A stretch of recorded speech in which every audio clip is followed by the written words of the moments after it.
Welcome back. Welcome back. Episode 3 of Two Dads Talking. Shh, shh. I'm Logan, I'm Daniel. and we're just two ordinary guys out here living our lives and just thinking about the world and want to share our thoughts on different things that come across our plate, so to speak. Today's episode is going to be a kind of a touchy one. I think for some, and if it does trigger thought in yourself or someone you know or someone that you work with, please feel free to send this episode to them, and we would love to get their comments. But first, foremost, like, subscribe, tell a friend about our platform so we can grow this. And this is really a platform about community. It's about you. It's not really about us. We're not here like so many other content creators trying to be all serious and be all about us and trying to be stars. No, we just enjoy talking to each other, and we thought, hey, if we enjoy what we talk about, maybe others would enjoy what we talk about too. So really, this platform is for you. But hi, my partner in crime, Daniel. How are you, buddy? Doing well. How about you, man? Doing awesome. What's new in your world, real quick, before we get started? Well, just doing a lot of work with the Los Angeles Tribune. FYI, we're going to have the amazing CEO of the Los Angeles Tribune, Mo Rock, on our show here in a couple episodes from now. All right. Well, I look forward to meeting Mr. Mo Rock. You've talked highly about him. I'm sure it's going to be excellent to hear what's going on with the Los Angeles Tribune and in his world in general. Anything else exciting happening for you and the family? Well, my son just got his first big boy haircut. He is no longer looking like a little toddler, and he's going to be starting school here shortly. All right. Well, congratulations to the little fella. Welcome to life of going to the barbershop. Oh yeah. And how's everything going? If I heard right, we were talking about you just got back from Texas. I did. I recently went down to Texas to take care of some storage facilities. Sorry, I'm putting my phone here on silent. No worries, man. Oh, okay, there we go. Thank you. As some of you might know, or most of you should know, I am an only child, and I was raised by a single mom. So we had to go down to Texas to take care of 5 fully packed storage facilities that she had from the time of owning a retail store in a little Texas town called Old Town Spring. One of those little places you go to buy your, made in Texas t-shirts and don't mess with Texas t-shirts and magnets. And we got some really good barbecue while we were there too. So shout out to Corkscrew. That was a really good little plate they put together. But the crazy thing is, and I would love to talk more about that, and I think we should, delve into taking care of elderly parents at some point in time in our show platform. But what really was interesting is that while there, my wife and I went out to dinner with a childhood friend of mine. I've known her since second grade all the way through high school, and she was wonderful enough to take us to a wonderful dinner and out for just a really good time. But the crazy thing is, while we were there and having great conversation with her, a subject came up that is kind of been a recurring theme within my life with different friends of mine. If you hang around me enough, you hear me talk about village and being very big into that.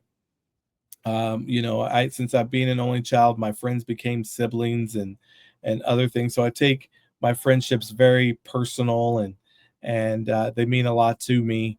And one recurring thing that's happened, and what happened at this time at dinner, was what I would like to entitle our show today. And that is simply where one person has said to another person, you don't have to give me the wedding. I don't really want a wedding anymore. I just want a ring. So my wife, when we were at dinner, my wife admired my friend's wedding ring, thought it was very pretty and very unique. And my friend went on to say that she is not married. She has been with her significant other since 1996. How old are you, Daniel? 33. That puts you around 92 birth. Hmm. So, I mean, a whole Daniel lifetime, this lady has been with this man, and he has refused to marry her, refused to have kids with her, calling her damaged goods and unworthy of marriage. But he stays with her and she stays with him. Now, as the old saying goes, there's two sides to every story, two sides to every coin. So I would love to get comments, questions, thoughts from our female audience members on their perspective of maybe themselves or people they know or family members that are in a situation similar to this where they've been with a person for a very long time. And my wife and I have this joke around the house where I told her when we first got together, I'm like, well, if you ever want to know anything about anything, ask an older black woman because she probably has the answer. And my mother is famous for saying, if you've been with a man for 5 years and the subject of marriage has not come up seriously, he's probably not going to marry you, or he doesn't really want to marry you, or there's something that's in the way of ultimately tying that knot. He's not itching, to run to that altar, and there's a reason why you really need to get to the bottom of it. So that really is kind of what I wanted to discuss today, but I wanted to discuss it from the male's point of view. Like, how can you be with this woman since 1996? How can you open your heart, supposedly, allegedly, I guess is the word they like to use today. How would you open your home, have someone living with you, share your bed, maybe intermingle some kind of finances with each other, whether you're like, okay, you pay half the lights and the water and the mortgage and whatever that relationship might look like, or if a wash machine goes out, we go half on a new wash machine or dishwasher. You really entangle your lives. You're doing yard work and things together and to beautify your home. So you have a house, you have a person in that house, but you're refusing to go that final step to truly make it a home. And that's where I'd like to kind of get your thoughts on this, Daniel, because I know you've been married for a while, and I don't know, I know we were just talking recently about your friend and the troubles he was having in Detroit, but I really don't understand the psyche of men that think so little of these women to not make them wives and to downgrade them and belittle them and to try to keep them under their thumb. Why don't they just let them go? And, as they say, another man's trash is another man's treasure. Why don't they let them go find their happiness somewhere else? And maybe you could find your happiness with someone that you would really just be just killing yourself for, to try to lock down and get to the altar and to really make that ring more than just a piece of jewelry, but to really make it a statement. What do you think, Daniel? What I think about this is when you are with someone, you want to be there for the long haul. Like when I met my wife, I was dated her or dated her. I was the most important thing that was in both of our lives and in our vocabulary often was about commitment. That's a very important factor of being with someone, is are you committed to that person, and granted, being Catholic, it's we go through we go through the whole part of, you go through the dating, you go through engagement, and then you get married. It's all about a tradition, and that's what I have to say about it is, if you're not committed, hit the road.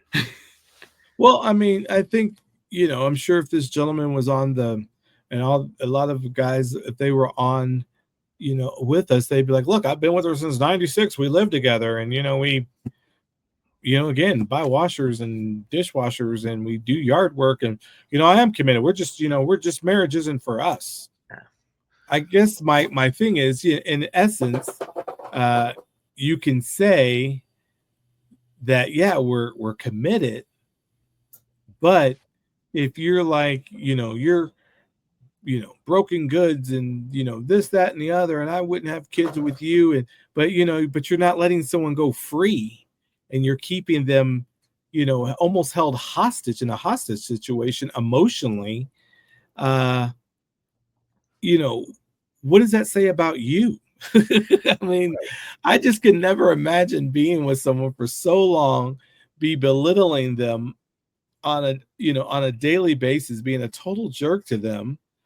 But it is. It's not almost abusive. It's very much a form of mental torture, abuse, and you're not letting them go free. And I just, from a male perspective, I can't understand what you gain from that. Then, if you were to just go find someone that really lights your fire. I know before I met my wife, I dated, and I guess I had a pretty healthy dating life. Just ask my mother.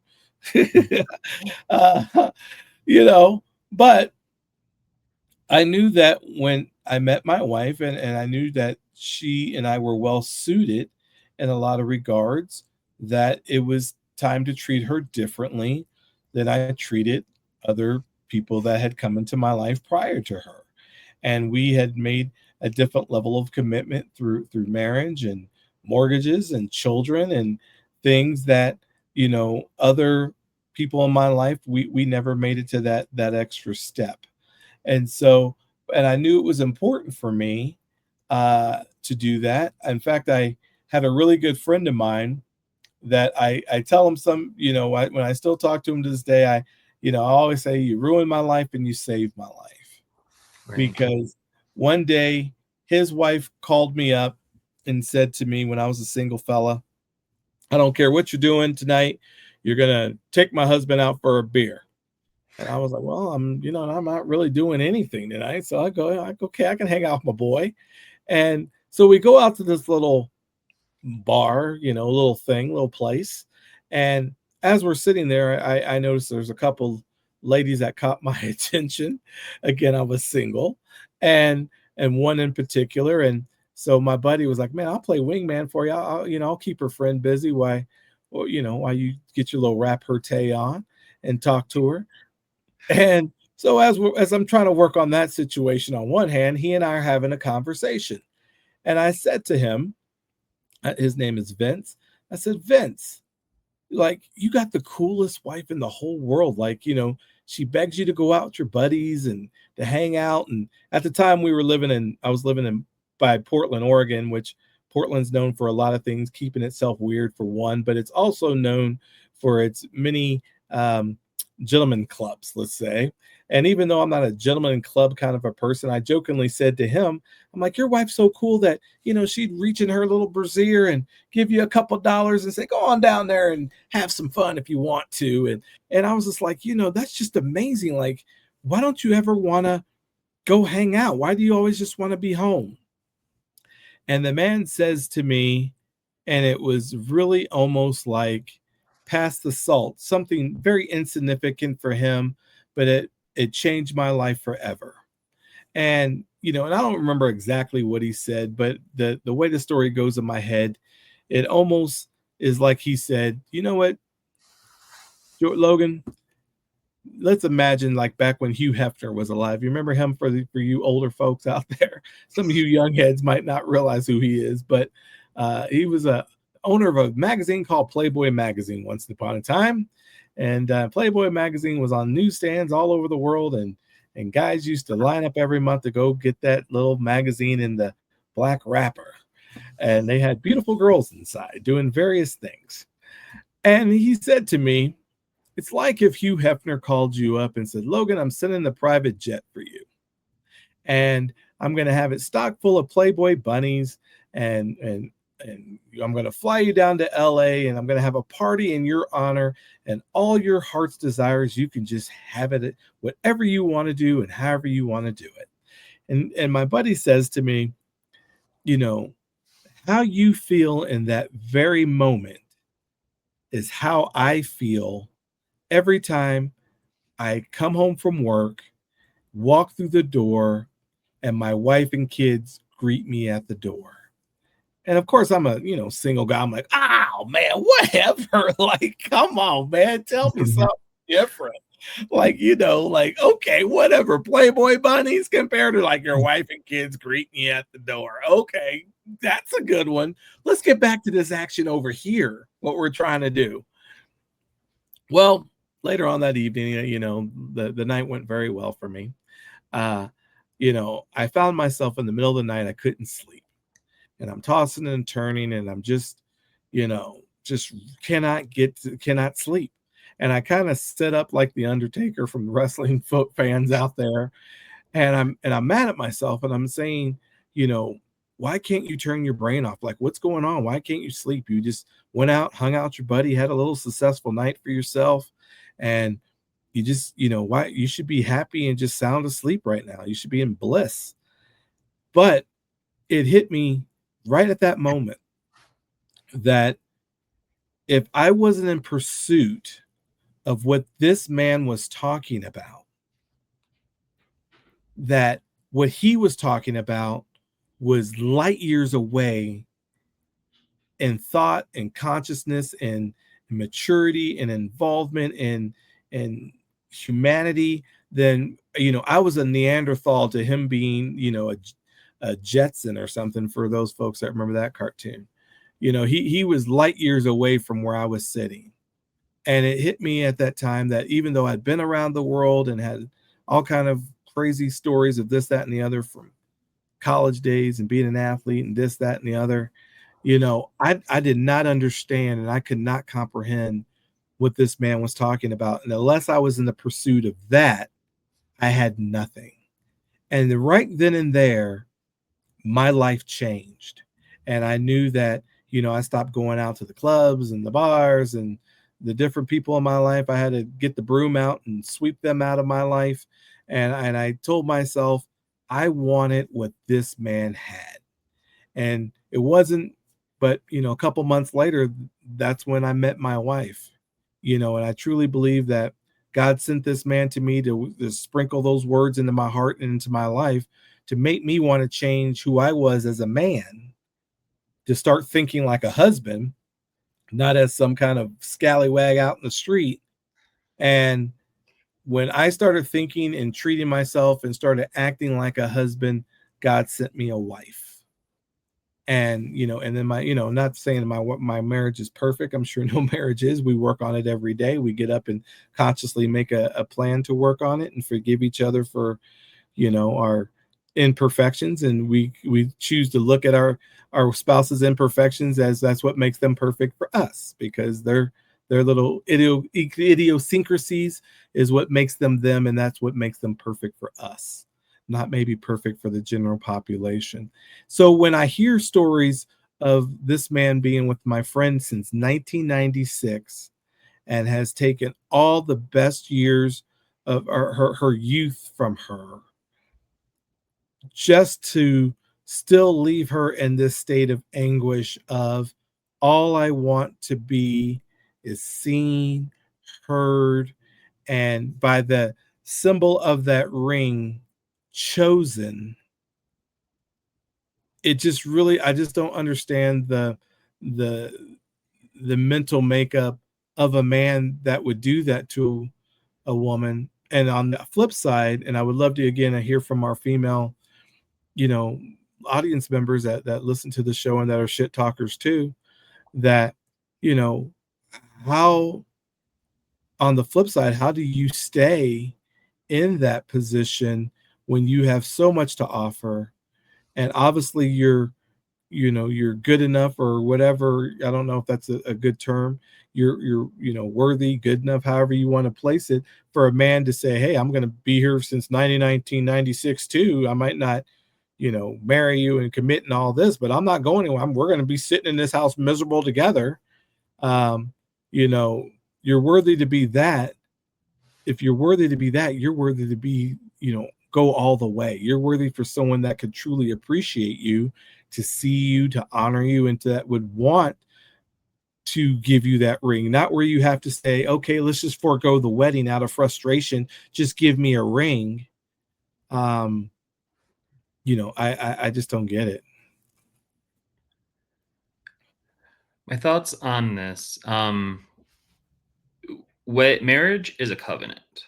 And when I asked my wife to marry me, I was all about, I want to, exactly the same point of, I want to be there every single day for the rest of our lives, working with you, fighting for you, and being with you to support you and our kids. And that's the thing about being married. That's what marriage is all about. It's all about fighting for one another to grow together. you know and Exactly. when someone is, I would say, like to say, string them along type thing, or pull them along, whatever, that's not cool. you know it's just, and especially with abuse, that's not acceptable. Well, and I know, a lot of people are going to say, well, the reason why we want to wear a ring is because we just don't want other guys hitting on us. Let's be honest, ladies. The majority of you that are wearing that ring don't have that problem. Guys aren't coming at you crazy trying to get at you. Now, I know there's some bad ones walking around. I'm not going to say that, my kids are always talking about baddies.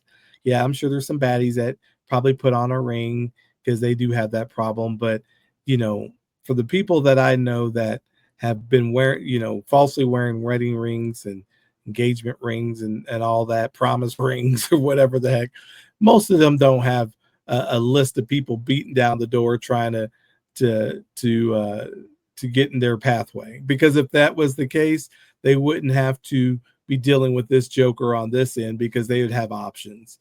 That, a lot of the reasons why, in my experience, that women that have, just give me the ring, I don't care about the wedding, is because, you know they have no other option. This is their only option, so they'll sit with the devil they know, instead of, taking the time to sit and love themselves and honor themselves, and work on themselves to be able to attract the real man, the real type of spouse, male, female, whatever you're into.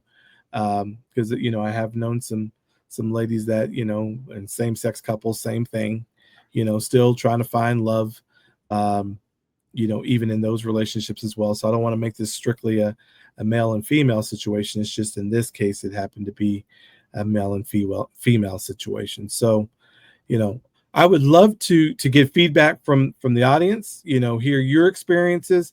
I'm sure this will spur some conversation in your own households, with your own friendship groups, with your own family members. We would love just to get your thoughts. Again, this is a safe, free zone. There's no judgment here, but it just made me think when having dinner with my friend, and knowing other people in similar situations, that, wow, this is a big deal. There's a lot of people out here that, you know, have come to the conclusion of, I just want, I can forego a wedding, just give me a ring.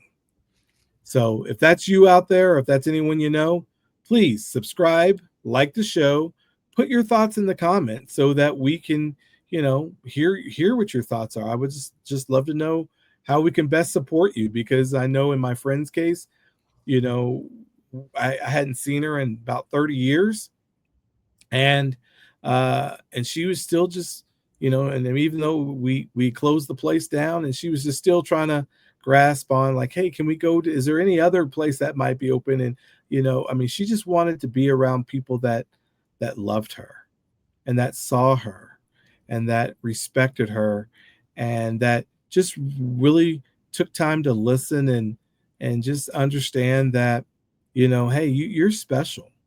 You're a wonderful human being. You're a special human being. She's still a very pretty woman, very pretty woman, beautiful shape to her. The whole deal. I mean, there is no reason why she couldn't walk out the door today and replace that Joker that she's been with since '96.